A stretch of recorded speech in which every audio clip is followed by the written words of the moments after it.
Friends, good morning. कैसे हैं आप सब लोग? होप सब बढ़िया होंगे और आप लोगों की स्टडी भी बढ़िया चल रही होगी। सो फ्रेंड्स, आज हम यहाँ पे उत्तराखंड परीक्षा वाणी का जो नया संस्करण है 2025 का, उसके कुछ समसामयिक घटनाओं पर चर्चा करने वाले हैं। सो प्लीज़ आप लोग वीडियो में अंत तक बने रहिए। फर्स्ट हमारा है यहाँ पे सिलक्यारा सुरंग आर पार। चार धाम ऑल वेदर रोड परियोजना ने सिलक्यारा सुरंग के ब्रेक थ्रू के रूप में महत्वपूर्ण पड़ाव पार कर लिया है। 82 माह में तमाम चुनौतियों से पार पाते हुए सुरंग की खुदाई का काम 16 अप्रैल 2025 को आखिरकार पूरा हो गया है।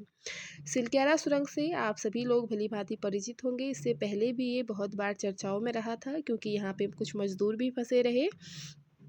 तो जो ये सिरक्यारा सुरंग है फ्रेंड्स, इसका जो काम था ये अभी वर्तमान में अप्रैल 2025 में इसका काम अभी पूरा हो गया है। देख लेते हैं जो सिलक्यारा सुरंग है वो क्या है। उत्तरकाशी जिला मुख्यालय से 50 किलोमीटर दूर यमुनोत्री राष्ट्रीय राजमार्ग पर 1384 करोड़ रुपए की लागत से बन रही 4.531 किलोमीटर लंबी सिरक्यारा सुरंग पोलगांव बड़कोट सुरंग का निर्माण कार्य जुलाई 2018 से शुरू हुआ था। राज्य की सबसे लंबी इस सड़क सुरंग का निर्माण राष्ट्रीय राजमार्ग एवं अवसंरचना विकास निगम लिमिटेड के दिशा निर्देशन में नवयुग कंपनी कर रही थी। देखिए फ्रेंड्स, जो एक कंपनी इसमें शामिल थी वो थी नवयुग कंपनी, और इसके साथ साथ जो था राष्ट्रीय राजमार्ग एवं अवसंरचना विकास निगम लिमिटेड के द्वारा इसको शुरू किया गया था। 12 नवंबर 2023 को सुरंग में सिलक्यारा की तरफ भूस्खलन होने से 8 राज्यों के 41 श्रमिक सुरंग के अंदर फंसे रह गए थे। तो देखिए, जो ये मजदूर थे भूस्खलन के कारण 8 राज्यों के वो मजदूर थे जो 41 थे और वो वहाँ पे फंसे रह गए थे, लेकिन बाद में उनको वहाँ पर से सुरक्षित निकाला जाता है। किसी को कोई नुकसान नहीं होता है। इस वजह से जो ये सिलक्यारा सुरंग है ये तब काफ़ी चर्चाओं में रहा था, और ये एग्ज़ाम के पॉइंट ऑफ व्यू से काफ़ी इम्पोर्टेंट भी हो सकता है, क्योंकि अभी अप्रैल 2025 में ही इसका जो कार्य है वो पूर्ण हो चुका है। देश की सबसे लंबी सुरंग रेल सुरंग की खुदाई पूरी। अब देखिए, जो देश की सबसे लंबी सुरंग है रेल सुरंग, इसकी भी खुदाई पूर्ण हो चुकी है। बहुप्रतीक्षित Rishikesh Karnaprayag broad gauge rail परियोजना में एक और सुरंग की खुदाई पूरी कर ली गई है। परियोजना को देवप्रयाग से जुनास के बीच निर्माणाधीन देश की लंबी रेल सुरंग 16 अप्रैल 2025 को आर पार हो गई है। 14.57 किलोमीटर लंबी इस सुरंग का निर्माण प्रति माह 413 मीटर की औसत दर से टनल बोरिंग मशीन TBM के जरिए किया गया। उल्लेखनीय है कि इस सुरंग का नाम बाबा बौखनाग रखने का प्रस्ताव CM धामी ने केंद्र को भेजा है। अब देखिए फ्रेंड्स, जो देश का जो देश की सबसे लंबी सुरंग है रेल सुरंग, उसका जो नाम है ये CM धामी ने क्या बाबा बौखनाग रखने की जो प्रस्ताव है वो केंद्र को भेज दिया गया है। इट मीन्स इसका जो नाम रखा जाएगा वो बाबा बौखनाग रखा जाएगा। ये भी एग्ज़ाम के पॉइंट ऑफ व्यू से इम्पोर्टेंट है। सो प्लीज़ आप लोग अच्छे से नोट बना लीजिएगा। आने वाले जितने भी एग्ज़ाम हैं, पुलिस कांस्टेबल, वीडियो और पटवारी लेखपाल, उन सब के पॉइंट ऑफ व्यू से ये काफ़ी इम्पोर्टेंट क्वेश्चन है जो हमारे समसामयिक घटनाओं से संबंधित हैं। नेक्स्ट देखिएगा, उत्तराखंड में रोपवे परियोजना। 5 मार्च 2025 को प्रधानमंत्री की अध्यक्षता वाली आर्थिक मामलों की मंत्रिमंडलीय समिति CCEA ने राष्ट्रीय रोपवे विकास कार्यक्रम पर्वतमाला परियोजना के तहत राज्य में 2 प्रमुख रोपवे परियोजना को मंजूरी प्रदान की है। पहली परियोजना गोविंद घाट से हेमकुंड साहिब जो है 12.4 किलोमीटर तक, और इसमें जो लागत लगा है 2730.13 करोड़ की लागत से, तथा दूसरी सोनप्रयाग से केदारनाथ तक, जिसकी लंबाई कितनी है 12.9 किलोमीटर तक, और इसमें जो लागत लगी है 4021.28 करोड़ की लागत से निर्मित होगी। दोनों परियोजनाओं को सार्वजनिक निजी भागीदारी PPP ढांचे में डिजाइन, निर्माण, वित्त संचालन एवं हस्तांतरण DBFOT मॉडल के तहत निष्पादित किया जाएगा। ज्ञातित्व है कि सुदूर और पहाड़ी क्षेत्रों में अंतिम छोर तक कनेक्टिविटी संपर्क बढ़ाने के लिए भारत सरकार ने वर्ष 2022 के बजट में राष्ट्रीय रोपवे विकास कार्यक्रम पर्वतमाला की घोषणा की थी। देखिए, जो उत्तराखंड में रोपवे है, ये दो रोपवे पर्वतमालाओं के परियोजना के तहत दो रोपवे का प्रारंभ किया गया है। एक तो है गोविंद घाट से हेमकुंड साहिब तक और दूसरा है सोनप्रयाग से केदारनाथ तक। और ये कब रखा गया था? वर्ष 2022 के बजट में ही ये रोपवे विकास कार्यक्रम पर्वतमाला की घोषणा की गई थी। National highway legislative management limited NHLML द्वारा कार्यान्वित इस पहल पर्वतमाला का लक्ष्य 5 वर्षों के भीतर 12,000 किलोमीटर तक 250 से अधिक रोपवे परियोजनाएं विकसित करना है। इस कार्यक्रम के तहत उत्तराखंड, हिमाचल प्रदेश, जम्मू कश्मीर, अरुणाचल और सिक्किम जैसे राज्यों को कवर किया गया है। अब देखिए, जो नेक्स्ट है वो है आसन आर्द्रभूमि देहरादून। जनवरी 2025 में देहरादून जिले के आसन आर्द्रभूमि, जो कि उत्तराखंड में पक्षियों के हेतु रामसर स्थल है, में स्वयं सेवकों की सहायता से 170 प्रजातियों के कुल 5,225 पक्षियों की पहचान की गई।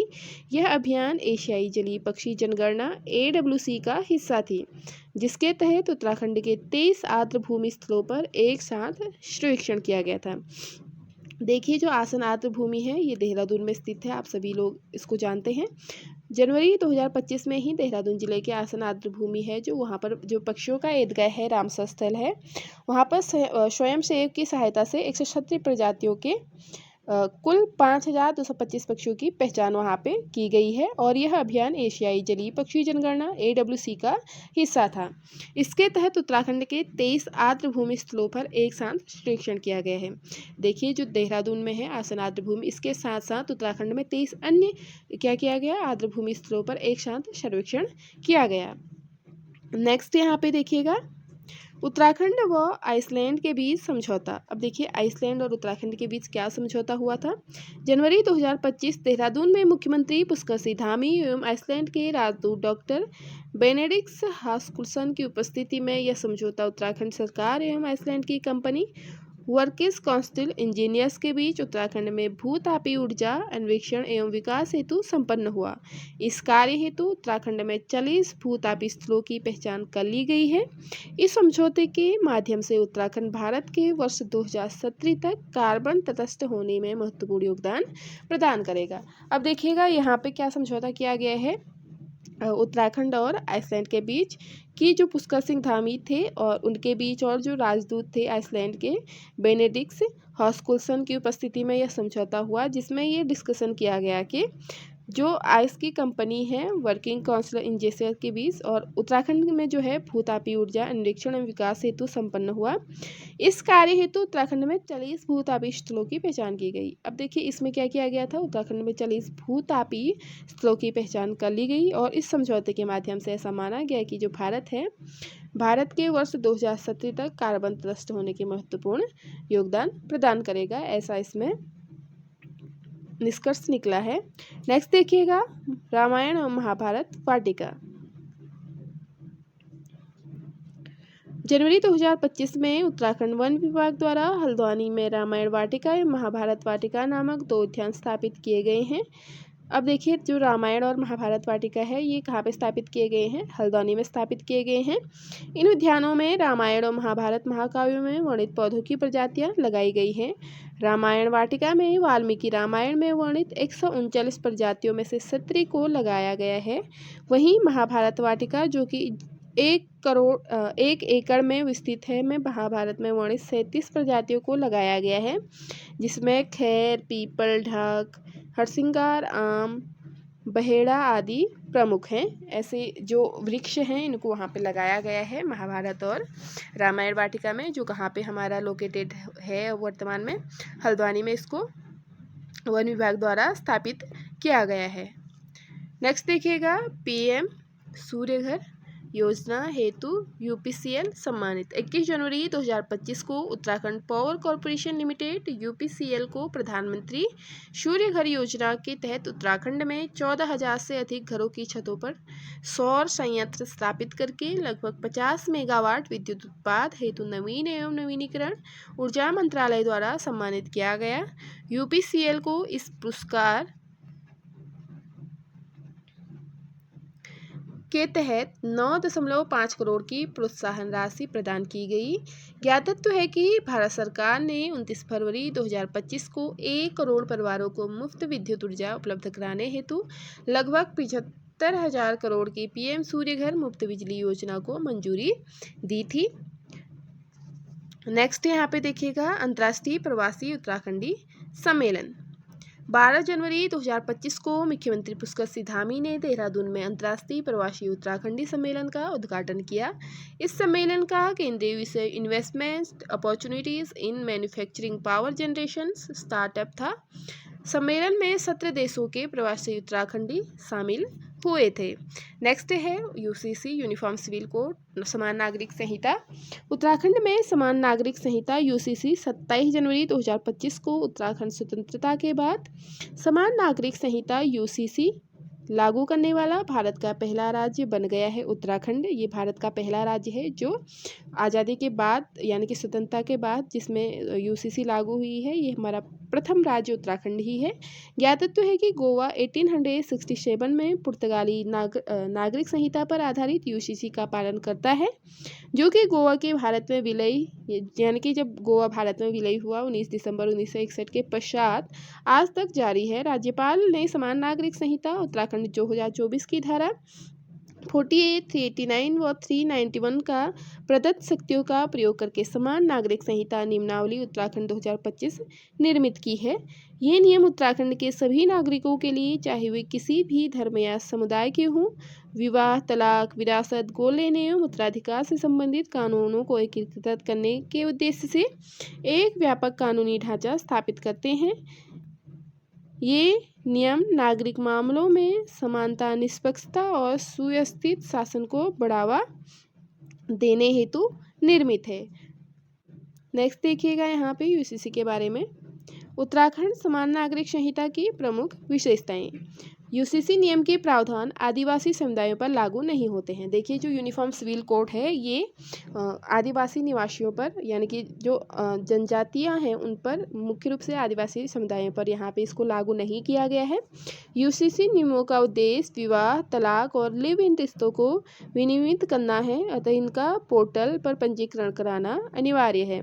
जैसे कोई अगर विवाह करता है, कोई तलाक लेता है या कोई लिव इन में रहता है तो इस पोर्टल के थ्रू उनको पंजीकरण करवाना अनिवार्य है। सभी बच्चों को जैविक संतान के रूप में मान्यता दी गई है, जिसके दत्तक एवं सरोगेसी के माध्यम से जन्मे बच्चे भी शामिल हैं। द्विविवाह एवं बहुविवाह पर प्रतिबंध लगाया गया है। वसीयत एवं उत्तराधिकार हेतु घोषणाकर्ताओं को आधार से जुड़ा विवरण प्रस्तुत करना होगा, साथ ही गवाहों की वीडियो रिकॉर्डिंग अपलोड करनी होगी। यूसीसी पोर्टल पर किसी गवाह या लिव-इन रिलेशन पर तीसरे पक्ष द्वारा दर्ज आपत्ति या झूठे आरोपों का सत्यापन उपपंजीयक द्वारा किया जाएगा। ये थे कुछ इम्पोर्टेंट टॉपिक। इससे आगे के जितने भी रिमेनिंग टॉपिक्स बचे हुए हैं उसको हम नेक्स्ट वीडियो में कवर करेंगे। सो प्लीज़ अगर आप लोगों को वीडियो पसंद आती है, थोड़ी सी भी हेल्पफुल लगती है तो वीडियो को लाइक, शेयर और सब्सक्राइब करना ना भूलें। मिलती हूँ एक नई वीडियो के साथ, तब तक के लिए thank you so much for watching. Bye bye, take care.